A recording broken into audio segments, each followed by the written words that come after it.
विद्यार्थियों, आज हम शुरू करने जा रहे हैं शंट कैपेसिटर फिल्टर। और हम ये देखेंगे कि जब दिष्ट कार्य से प्राप्त जो आउटपुट है उसमें से हम एसी के कंपोनेंट्स कैसे हटाते हैं शंट कैपेसिटर फिल्टर को उपयोग में लाते हुए। हमने संधारित्र के लिए देखा था कि ये आइडियल दिष्ट धारा के लिए इसका जो प्रतिरोध है, इसका जो प्रतिघात है, धारा के मार्ग में जो ये बाधा उपस्थित करता है वो अनंत होती है, तो इसमें से होके डीसी पास नहीं हो सकती।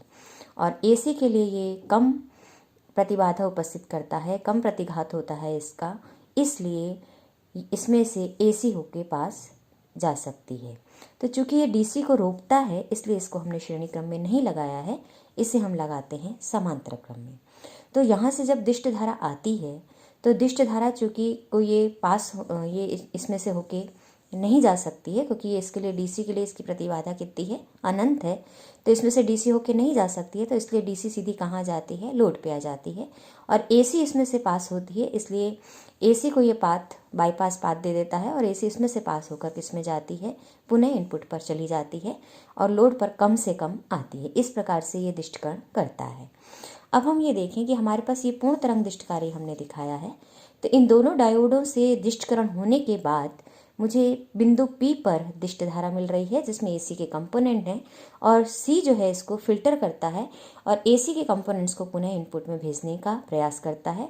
डिपेंड करता है कि इसका उस समय प्रतिघात कितना है। और डीसी किस में से पास हो जा डीसी को ये पूरी तरह रोक लेता है और डीसी लोड में से होके पास हो जाती है। तो आउटपुट पर हमें डीसी अधिक मिलती है और एसी के कंपोनेंट्स बहुत कम हो जाते हैं। तो यहाँ पर हमें ये जो ब्लैक लाइंस हमने दिखाई हैं, ये पूर्ण तरंग दिष्ट कार्य से प्राप्त आउटपुट है मेरा, जिसमें एसी के कंपोनेंट्स बहुत ज़्यादा हैं। और जब मैं सी फिल्टर उपयोग करती हूँ तो ये जो ब्लू से मैंने दिखाया है, तो इसमें साफ दिख रहा है कि जो एसी के कंपोनेंट्स हैं वो बहुत कम हो गए हैं और डीसी मेरे पास अधिक हो रही है। अब ये जो मुझे डीसी मिल रही है फिल्ट्रेशन के बाद सी से, उसको मैं यहाँ बड़े रूप में मैंने यहाँ इस तरह से दिखाया है कि यहाँ से अगर मैं शुरू करूँ तो यहाँ पर इसका मतलब क्या है, डायोड की चार्जिंग शुरू हो चुकी है। यहाँ तक ये डायोड पूरी तरह चार्ज हो जाता है। और डायोड पूरी तरह चार्ज कब हो रहा है, इसका मतलब ये कैपेसिटर पूरी तरह चार्ज हो रहा है। यहाँ से कैपेसिटर की चार्जिंग शुरू हुई और यहाँ तक आते आते, पीक तक आते आते कैपेसिटर पूरी तरह चार्ज हो चुका है। क्यों हो चुका है, क्योंकि इस समय आपके पास जो डायोड है वो कौन सी सिचुएशन में है, ऑन सिचुएशन में है। अब ये डिपेंड करता है, ये पॉजिटिव साइकिल के लिए है तो ये पॉजिटिव वाला पहला डायोड ऑन होगा। अब जब हम देख रहे हैं कि धारा का वोल्टता घट रही है, वोल्टता कम होने का मतलब कि इस स्थिति में जब आपके पास डायोड क्या हो चुका है, डायोड D1 ऑफ हो चुका है और ऑफ होने की स्थिति में आपके पास लोड से होकर कैपेसिटर की क्या होती है, डिस्चार्जिंग होती है। तो ये डिस्चार्ज होता है एक गिवन वैल्यू तक और उसके बाद मतलब जो टाइम है, जिस टाइम के लिए वो पल्स आ रही है उसके अकॉर्डिंग ये डिस्चार्ज होता है टी टाइम तक, लगभग हम इसको टी टाइम मान सकते हैं। और उसके बाद पुनः इसकी नेक्स्ट साइकिल आने पर क्या हो जाती है, चार्जिंग शुरू हो जाती है। पीक तक चार्ज होता है पुनः कैपेसिटर और फिर डिस्चार्ज होता है। यानी कि ओवरऑल डायोड ऑन होने पर तो कैपेसिटर की चार्जिंग हो रही है और जब डायोड ऑफ सिचुएशन में आता है तो लोड से होकर इसकी क्या होती है, डिस्चार्जिंग होती है। तो अब यहाँ पर इसका मतलब डायोड की चार्जिंग, फिर डिस्चार्जिंग, फिर चार्जिंग, फिर डिस्चार्जिंग। तो ये जो मुझे एक वेव मिल रही है, अब इसको मैं ध्यान से देखूँ तो इस वेव की तुलना मैं किससे कर सकती हूँ, सॉ टूथ वेव से। यानी यहाँ से अगर मैं शुरुआत मानूँ तो ये यहाँ से यहाँ तक वोल्टता घटी, फिर एकदम से सडन चेंज हुई, फिर बढ़ी और फिर घटी। तो इस तरह से इसकी जो तुलना है मैं ये सॉ टूथ वेव से कर सकती हूँ, जहाँ पर ये डायोड ऑन सिचुएशन को हमने लगभग, क्योंकि ऑफ स्थिति में ज़्यादा माना गया है इसलिए इसको लगभग, क्योंकि डायोड का जो फॉरवर्ड रेजिस्टेंस है वो बहुत कम होता है, तो मैं ये मान सकती हूँ कि जो कलांक है, फॉरवर्ड जो कलांक मुझे मिल रहा है RF/C का मान क्या है, वो बहुत कम है। आप जानते हैं कलांक के अनुसार ही चार्जिंग होती है। एक कलांक में लगभग 63% चार्ज हो जाता है कैपेसिटर। और चूंकि ये डायोड का फॉरवर्ड रेजिस्टेंस बहुत कम है और डायोड से होकर इसकी चार्जिंग हो रही है, इसलिए फॉरवर्ड कलांक का मान बहुत कम है तो इसकी चार्जिंग फटाफट हो जाती है। जबकि डिस्चार्जिंग किसके थ्रू हो रही है, कैपेसिटर की RL के थ्रू। और लोड का मान अत्यधिक होता है किसकी तुलना में, RF की तुलना में। तो इसका मतलब जो इसका कलांक है वो अधिक है और कलांक अधिक है तो इसलिए डिस्चार्जिंग क्या होती है, धीरे धीरे होती है। तो यहाँ पर अब इसका हम गणितीय विश्लेषण करें क्या मानते हुए कि ये एक सॉ टूथ वेव के अनुरूप है कैपेसिटर के से जब हम बात कर रहे हैं। तो इस आधार पर जब मैं इसका मान निकालूंगी तो अब हम ये देखते हैं कि जब डायोड में से धारा का चालन होता है तो बिंदु P पर विभव का मान निर्गत स्पंदमान वोल्टता के शिखर मान तक बढ़ता है और आवेशन कहाँ तक हो जाता है, Vm तक। क्यों? क्योंकि जो डायोड का चार्जिंग का कालांक है वो बहुत कम है, इसलिए फटाफट चार्जिंग उसकी संधारित्र की Vm वोल्टता तक हो जाती है। और जब निर्गत वोल्टता के मान में कमी आती है, क्योंकि हमारे पास जो वोल्टता है वो फ्लक्चुएटिंग वोल्टता है, पहले आपके पास बढ़ती है फिर घटती है, तो ये जब एक तरह से निर्गत वोल्टता में जब कमी आ रही है उस स्थिति में क्या होता है, यानी जब वोल्टता बढ़ती है तब तो आपके पास डायोड से होकर कैपेसिटर की चार्जिंग होती है, और जब वोल्टता का मान घटने लगता है तो इस लोड रेजिस्टेंस में से होकर कैपेसिटर की क्या होती है, डिस्चार्जिंग होती है। तो इस प्रकार से ये चार्जिंग और डिस्चार्जिंग निरंतर होती रहती है।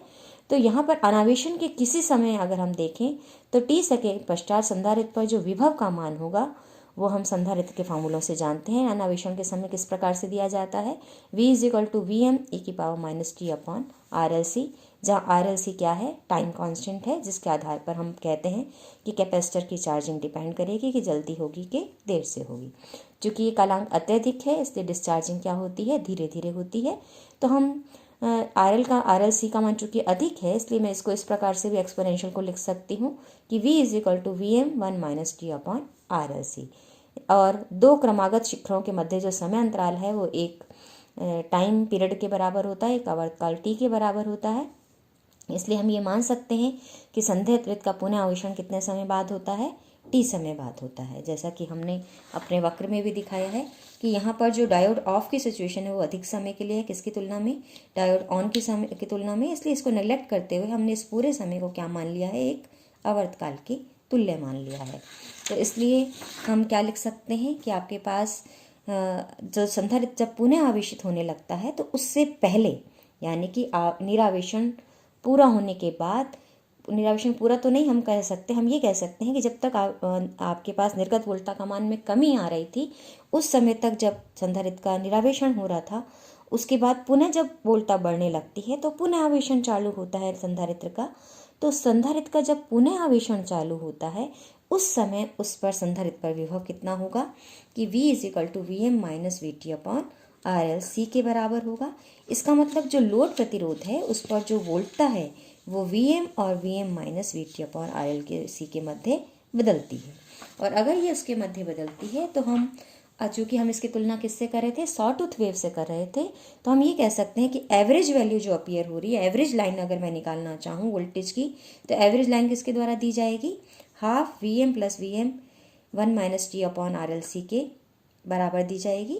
क्यों? क्योंकि ये अधिकतम मान है और ये जहाँ तक निरावेशन होता है वहाँ तक, तो दोनों का औसत मैंने निकाल लिया, वो किसके बराबर है, VDC के बराबर है। तो ये मान कितना हो जाता है, Vm - VmT/2RLC।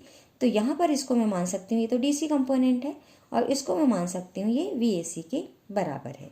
तो इसका मतलब अगर मैं आरादांती विभव दिखा रही हूँ, सॉटूथ विभव दिखा रही हूँ, तो इसमें मुझे ये दिखाना पड़ेगा कि एवरेज लाइन तो मेरी VDC हो गई, तो VDC की तुलना में अधिकतम मान कितना है और VDC की तुलना में न्यूनतम मान कितना है। और यहाँ मुझे ये दिख रहा है VDC की तुलना में अधिकतम मान ये Vm है और न्यूनतम मान कितना था, Vm - VT/RLC था। तो अब मैं इस मानों को Vm और Vm - VmT/RLC वाले मानों को किसके रूप में दिखाना चाहूँगी, VDC के रूप में दिखाना चाहूँगी। तो VDC के रूप में जब मैं इसको दिखाती हूँ तो मुझे कितना मान मिलता है कि उच्चतम मान जो मेरे पास हो जाएगा, चूँकि वो Vm है तो Vm को मैं क्या लिख सकती हूँ, इससे अगर मैं निकालूँ तो VDC प्लस, इसको मैं इधर ले जाऊँगी तो ये बन जाएगा VDC + VmT/2RLC, और न्यूनतम मान मेरे पास कितना था, Vm - VmT/RLC था, इसलिए ये मान आपके पास हो जाएगा, Vm का मान मैंने रख दिया VDC + Vm/2RLC, तो यहाँ VmT/ का RLC है तो ये बन जाएगा VDC - VmT/2RLC, यानी ये हाफ हो गया पुनः, क्योंकि एक आधा यहाँ से हट चुका है। तो अब जो मान है आरादांती विभव मानने पर वो किस किस के मध्य परिवर्तित होगा, तो ये तो औसत लाइन तो VDC हो गई मेरे पास, तो मैक्सिमम मान कितना हो गया, Vm + VmT/2RLC, और न्यूनतम मान कितना हो गया V D C minus V M T upon 2 RLC। और ये जो लाइन है ये एक तरह से सरल रेखा है जिसका स्लोप क्या है, घट रहा है। और इसको अगर मैं दिखाऊं तो इस लाइन का अगर मैं इक्वेशन निकाल लूं तो मुझे पता लग जाएगा कि रिपल कितनी है। तो यहाँ पर अब मैं क्या करती हूँ, इस रेखा की प्रवणता के लिए इस रेखा का मैं समीकरण निकाल रही हूँ। तो y अक्ष पर मैंने v लिया है, वोल्टता ली है, और x अक्ष पर क्या लिया है, समय लिया है।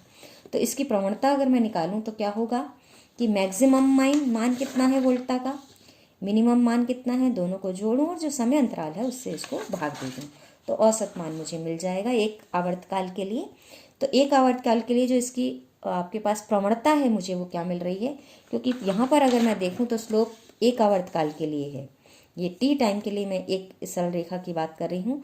तो एक आवर्तकाल के लिए जो मैं बात कर रही हूँ कि ये सरल रेखा मिल रहा है मुझे वक्र या पोटेंशियल का, तो इसका समीकरण क्या हो जाएगा, इसकी यानी कि समीकरण निकालने के लिए मुझे क्या चाहिए, प्रवणता चाहिए। तो प्रवणता मैं निकाल रही हूँ। तो प्रवणता कितनी होगी कि V D C plus V M T, और ये मैक्सिमम मान है ये मिनिमम मान है, दोनों को घटाया और किससे भाग दे दिया है, टी से। माइनस साइन क्यों, क्योंकि जो स्लोप है मेरे पास वो रेखा का घटता हुआ आता है इसलिए। अब इसको सॉल्व करती हूँ तो मुझे m का मान क्या मिल जाता है, V M T upon R L C into T. तो टी से टी कटा, तो जो प्रवणता है सरल रेखा की आरादांती विभव जैसे माना, तो उस आरादांती विभव में जो मुझे सरल रेखा मिल रही है उसका प्रवणता क्या हो जाती है, उसका स्लोप कितना हो जाता है, minus V M upon R L C हो जाता है। अब स्लोप मुझे पता चल गया, मुझे चाहिए कांस्टेंट। तो कांस्टेंट हम जानते हैं इक्वेशन क्या होती है, y equal to M X plus C होती है। तो y पे कौन सा पोटेंशियल, y पे क्या है मेरे पास पोटेंशियल है। अब m का मान कितना मिला है मुझे, यहाँ पर अगर मैं देखूँ तो x इज इक्वल टू 0 पर अगर मैं बात कर रही हूँ तो वोल्टा का जो मान है, क्योंकि ये यहाँ पर मैंने 0 माना है, यहाँ t ये 2t, तो इसका मतलब 0 पर जो मैक्सिमम वोल्टा है वो कितनी है, V D C plus V M T upon 2 RLC है। तो इसलिए v is equal to V D C plus V M T upon 2 RLC। अब यहाँ पर x इज इक्वल टू 0 पर ये मान था, तो इसलिए ये कांस्टेंट का मान हो गया मेरे पास c डैश के बराबर।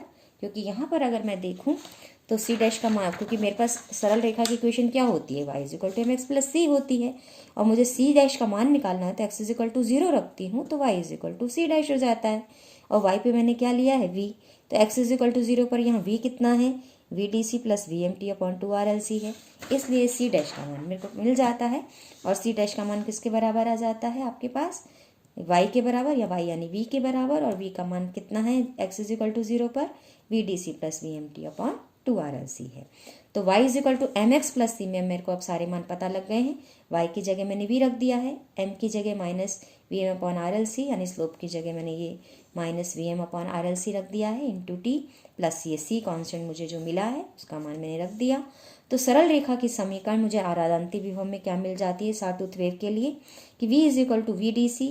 अब इन दोनों में से V M upon 2 RLC common ले लिया, यहाँ बच गया t और यहाँ बच गया माइनस 2t। तो साफ दिख रहा है कि जो रिपल वोल्टेज है वो इसके बराबर है जो समय के साथ वेरी कर रही है, यानी कि वी ए सी का मान क्या हो गया, V M upon 2 RLC T minus 2t। अब इसका हम क्या निकालेंगे, वर्ग माध्य मूल मान। तो ये रिपल का वोल्टेज का वर्ग माध्य मूल मैं निकालती हूँ, तो इसका वर्ग किया, इसका एवरेज निकाला, और फिर इसका एवरेज निकाला, फिर इसका क्या निकाल लिया, रूट निकाल लिया। तो यहाँ पर वी ए सी का मैंने मान रख दिया है, कांस्टेंट टर्म को बाहर ले लिया, तो बचा t माइनस 2t का whole square 1 upon T. Integration हम किसके साथ कर रहे हैं, dt के साथ, किसके लिए, एक आवर्तकाल के लिए। अब इसको मैंने खोला तो T square minus 4t capital T small t plus 4 small t square हो गया। अब इसका इंटीग्रेशन करती हूँ तो यहाँ हो जाएगा t, यहाँ हो जाएगा टी स्क्वायर अपॉन 2, तो ये अपॉन 2 कट गया तो ये 2 बच गया। इस टी स्क्वायर का हो जाएगा टी क्यूब अपॉन 3। अब मैं इसको सॉल्व कर लेती हूँ, लिमिट्स लगा देती हूँ। तो लिमिट्स लगाने के बाद मुझे मान क्या मिल जाता है, V M upon 2 RLC T cube upon 3 की पावर हाफ, यानी कि जो रिपल वैल्यू मुझे मिली वो हो जाएगी V M T upon 2√3 RLC। अब मुझे ए सी भी पता है, डी सी भी पता है, तो मैं रिपल फैक्टर निकाल लेती हूँ, उर्मी का गुणांक निकाल लेती हूँ। तो वी आर एम एस का मान मैंने रख दिया V M T upon 2√3 RLC, और डी सी का मान रख दिया वी डी सी का V M minus V M T upon 2 RLC। इसको मैं सॉल्व कर लेती हूँ, और सॉल्व करने के बाद यहाँ से टी कट जाता है तो मुझे मिल जाएगा 2√3 RLC को मैंने अंदर ले लिया है, तो RLC माइनस टी अपॉन 2, क्योंकि यहाँ से वी एम हमने बाहर लिया तो वी एम कट चुका है, तो टी के टर्म्स में मुझे ये मिल गया। चूँकि कालांक कमांड डिस्चार्जिंग के टाइम RLC है और ये टी से बहुत अधिक होता है, इसलिए मुझे रिपल फैक्टर क्या मिल जाता है, टी अपॉन, इसको नेग्लेक्ट कर दिया मैंने, 2√3 LLC के बराबर। तो यहाँ से मैं देख सकती हूँ आपके पास कि अर्ध तरंग दिष्ट कार्य के लिए टी का मान मैं 1/f रखूँगी। ये फ्रिक्वेंसी है, आवृत्ति है, जो भी हमारे पास AC आ रही है उसकी आवृत्ति है। तो यहाँ पे आवर्तकाल किसके बराबर आता है, 1/f के बराबर अर्ध तरंग के लिए। तो ये मान हो जाएगा अर्ध तरंग दिष्ट कार्य के लिए 1/2√3 f RLC। और f सामान्यता यहाँ पर अगर हम देखें तो ये 2√3 को मैंने सॉल्व किया है, तो ये हो गया 0.288/f RLC। और पूर्ण तरंग दिष्ट कार्य के लिए ये हो जाता है 1/t का मान 1/2f, तो रिपल का मान रह जाता है 0.144/f RLC। तो ओवरऑल अगर मैं देखूं, जो रिपल फैक्टर है, जो उर्मिका गुणांक है, वो रेक्टिफायर के लिए 1/RL यानी कि लोड प्रतिरोध के व्युत्क्रमानुपाती है, और जो आपके पास मैंने फील्ड कैपेसिटर लगाया उसकी धारिता के भी व्युत्क्रमानुपाती है। अब चूंकि RL अधिक होने पर रिपल गुणांक कम होगा, RL अधिक रखूंगी तो रिपल गुणांक कम होगा, और मेरा एम है रिपल को कम रखना, यानी कि इसका मतलब मुझे RL का मान अधिक रखना पड़ेगा। RL का मान मैं अधिक रखती हूँ तो इस पर विभव पतन अधिक होगा, और लेकिन निर्गत धारा का मान क्या हो जाएगा, कम हो जाएगा। इसलिए निर्गत कम धारा पर और अधिक वोल्टता पर कौन सा संधारित्र उपयोगी होता है, ये शंट कैपेसिटर फिल्टर उपयोगी कब होगा, जब आपके पास RL का मान अधिक होगा। अधिक होने का मतलब वोल्टता इस पर अधिक होगी और धारा का मान कम होगा। तो कम निर्गत धारा और अधिक वोल्टता के लिए हम कौन से फिल्टर का उपयोग प्रेफर करेंगे, शंट कैपेसिटर फिल्टर का, पार्श्व पथ संधारित्र फिल्टर का उपयोग करेंगे। धन्यवाद।